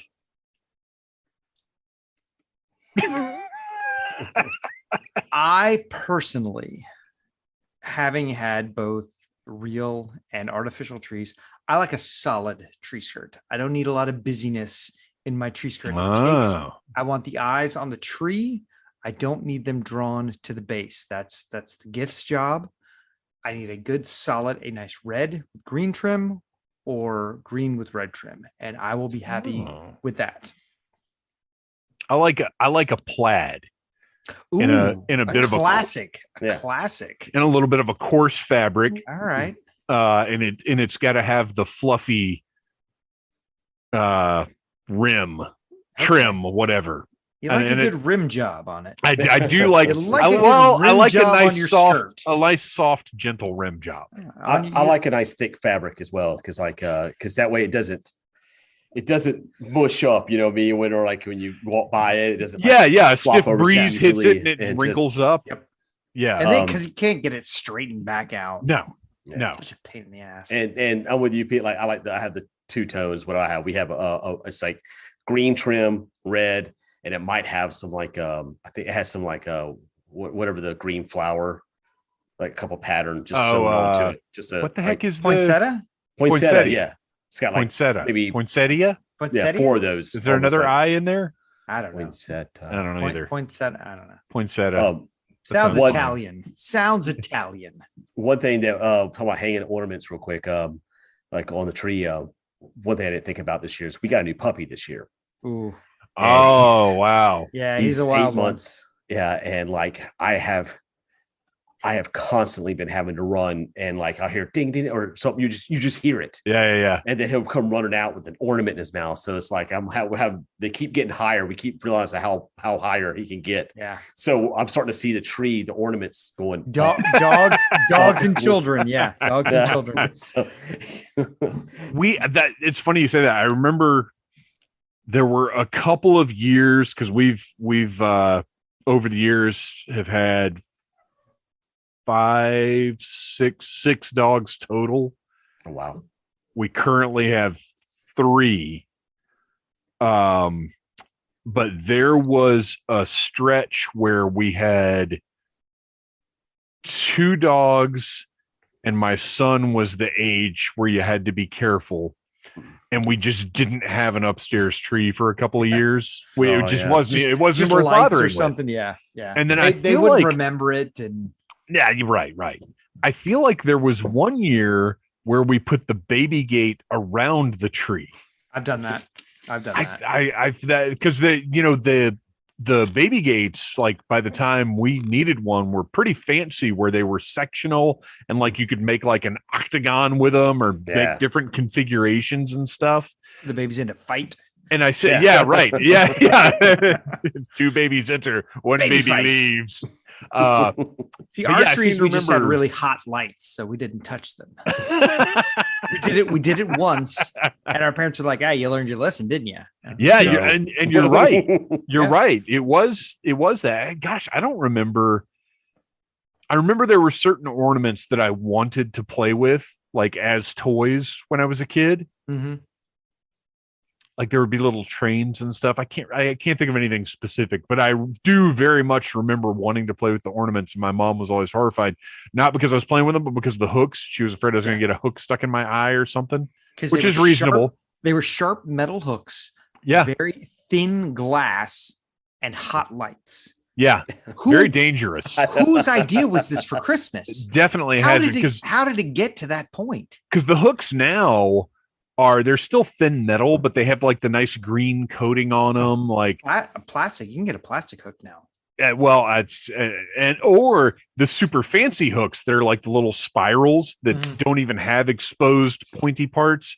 But like when we were kids, they looked like paper clips that had been undone, like almost rusty here's some looking wire and some tin snips. Yeah, the real thin, like just puncture you hooks. Oh yeah, my fingers caught the wrath of many a hook. Yeah, fishing hooks on the tree. The one thing I want to say, one little thing. One thing I want to touch on earlier was I don't like the stores putting out everything right before Halloween. Oh, I hate it. It drives me up the wall. I'm like, I don't care. I don't care. Oh no, I can't. I can't stand it. I don't know, because I frequent the Home Depot a lot. I'm constantly there, so it just I saw Halloween stuff in August, so I don't want to hear a damn thing. Well, no, but that's the thing is, yeah. I don't want the Halloween stuff out in August. Yeah. I don't, because all right, so I said I want Christmas to last as long as possible within reason. Because like with Halloween, when you start Halloween in September, you're burned out by the time Halloween actually comes around. Well, what's the soonest the store should put it out? Okay, I think for me, Halloween is end of September, like last week of September. Go start putting your Halloween stuff up. Christmas, same as my personal rule, day after Thanksgiving. But if the stores don't put their stuff out until the day after Thanksgiving, what about the people who like to get their stuff on the day after Thanksgiving? They can kiss my ass. Well, there you go. And the clown is down. Yeah. No, you're right. Because if I'm giving Halloween the last week of September, then I guess I've got to give Thanksgiving the Christmas week of Thanksgiving. Well, or I'll say give Christmas 2 weeks. the week of Thanksgiving. I'll give it the 2 week weeks before before Thanksgiving. December. Yeah, because everyone's cooking Thanksgiving dinner. Yeah. They're not shopping for Christmas lights. They're not doing that. They're not, they're preoccupied with their Thanksgiving holiday, which I'm a fan of Thanksgiving. I mean, you said that you weren't really a fan of Thanksgiving. It's not my favorite. And I like to eat, so I'm a fan of like stuffing myself into a food coma. I'm a fan of Thanksgiving. And that entire week leading up to that, I'm not thinking about Christmas at all. Even if the stuff is in the stores, I am focused on mashed potatoes, turkey, rolls, ham, yams, potatoes, tomatoes, all that. Well, and the day after Thanksgiving or the weekend after Thanksgiving, people aren't really shopping for like Christmas decorations. They're doing Christmas shopping. You're right. Week before Thanksgiving is fine. I just want 1 week after Halloween, because I love Halloween and I'm coming off that Halloween high, and I don't want to be seeing the next holiday before I get to enjoy. Well, two weeks before Halloween, you're seeing the Christmas trees. Yeah, it's up. And like I said, I'm constantly, I go to these stores. I get it. I worked in retail. I completely understand. They got to put it out there to make their money. Just 1 week. Just the first weekend of that, just have nothing out there. Just let it be. The aisles are free because they clog up the aisles with all the stuff. And that goes back to me wanting November is kind of like my time off. So like if I had a couple of weeks in November where there were holiday free, that would be my breather. But now it's like, it's Christmas before it's even Halloween. Yeah. And you get more, for me, I would get more excited about it. I'd be like, yeah, I'm thinking more, but instead I'm like, crap, I got to take down these lights. And I got to put up this lights. I have a question for you guys, because both of you had mentioned this, and it's not something that I do, but I have seen it. You guys do Halloween lights. Yes. When did Halloween lights, and I've noticed the last few years, more and more people have started to do this. When did you start it, and what is your limit? Where do you cap Halloween lights? Do you do it like you do Christmas lights, or do you just throw up some orange lights and call it a day? I like to do it because I like to do cutouts and I like to set up scenes. Mm-hmm. And the reason why I like the lights is I like to illuminate what I've done at night. Okay. So you You use it to illuminate your Yes. Halloween decorations, which everyone has done Halloween decorations, and that is the thing. So you do it to accentuate your Yes. Halloween decorations. Because before, like if the actual prop that I had didn't light up, you really couldn't see you couldn't tell what was going on. But then when you add that little glow, it looks good. Yeah, It just looks really cool. And then I don't run them on like my gutters. I mostly have them around. They're all around whatever scene I've set up. That's just how I do it. I mean, because I've seen people doing it as like Christmas lights. Like yeah, that's what I do. I do the Halloween light. Well, here's my lazy secret of the last couple of years. We started doing Halloween lights in 2004 when we because we were in a rental house before we were in this house, and the first year we were in that rental house, we put lights up, did the yard, did the whole thing. But in this house now, I do the Halloween lights the same way, same place I do the Christmas lights. In the last couple of years, I have left the Halloween lights up until I put the Christmas lights up. I just switch them out. Swap them out. Because I got to get up on the ladder. I got to move the cars. I got to do the whole thing. And Get some LEDs and just change the color. Well, right. That's what I need is orange to multicolor. That's what I need. So, okay, that being said, would you guys ever do lights for any other holiday? Would you do red, white, and blue on the 4th of July? No, maybe this year. No, I'm just kidding. I was thinking, I have seen it like in the last few years. I've seen more and more people starting to do Halloween lights, and then I'll catch one or two houses. I've seen lights up on Easter, like people put pastel lights up. I've seen the 4th of July, people putting red, white, and blue lights up.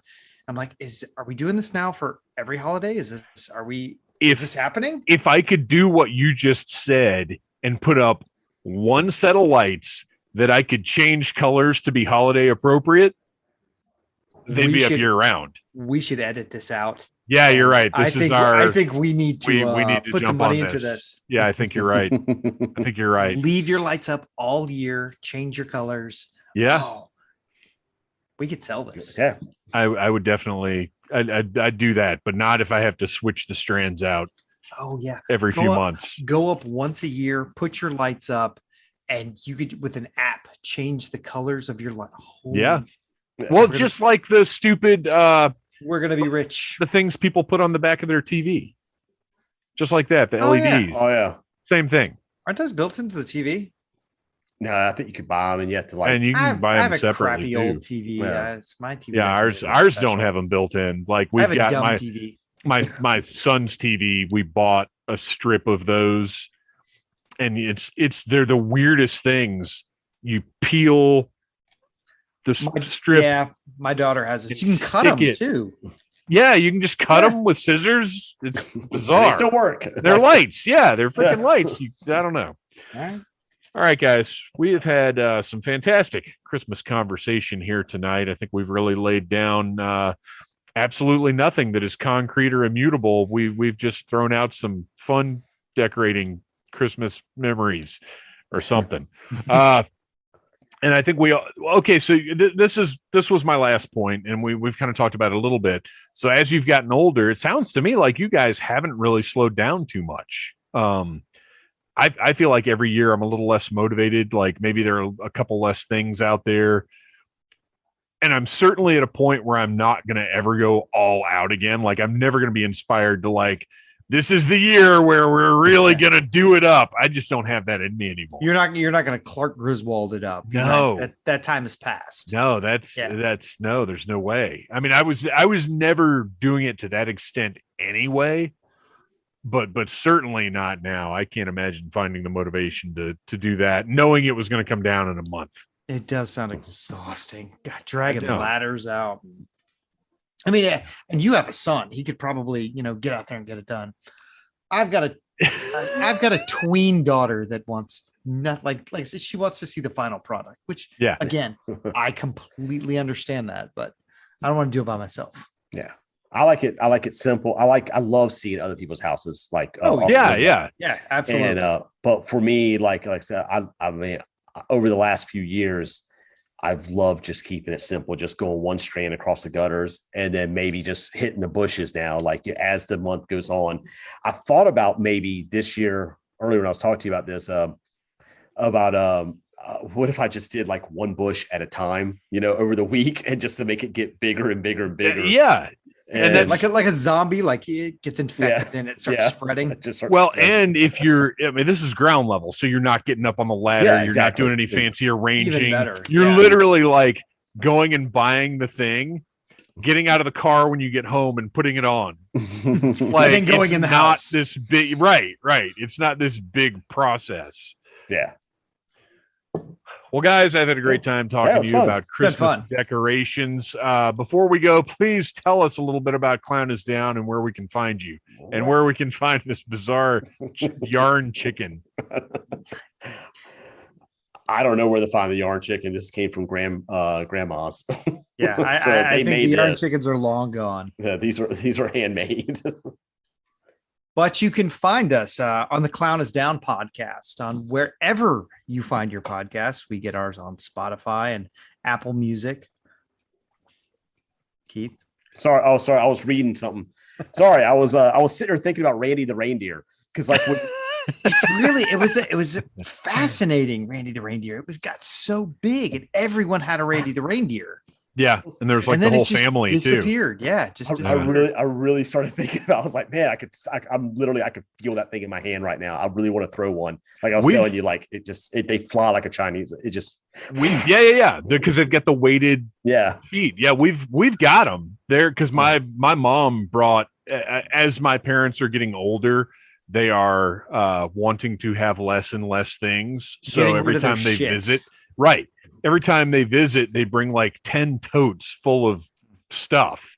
Here's your old stuff. I don't want that. Right. Well, no, it's not even my stuff anymore. Now they're giving me their stuff, which is why we've got all of their old Christmas stuff. So we've got we've got the Randy, we've got whatever his wife is, and then we've got like the two kids that are slightly smaller. It's crazy. But going back, yes. Clown is Down every 1st of the 15th. Sometimes we miss by day. We don't get paid for this. Wait, you guys aren't getting paid? We're not getting paid. I've got to sign you up with the podcast finance committee. Absolutely. We'll join the union and definitely a thing that exists and pays for all your costs. The podcast union. Yeah. Merry Christmas, you guys. Thanks for coming on and talking. Happy holidays. Thanks for having us.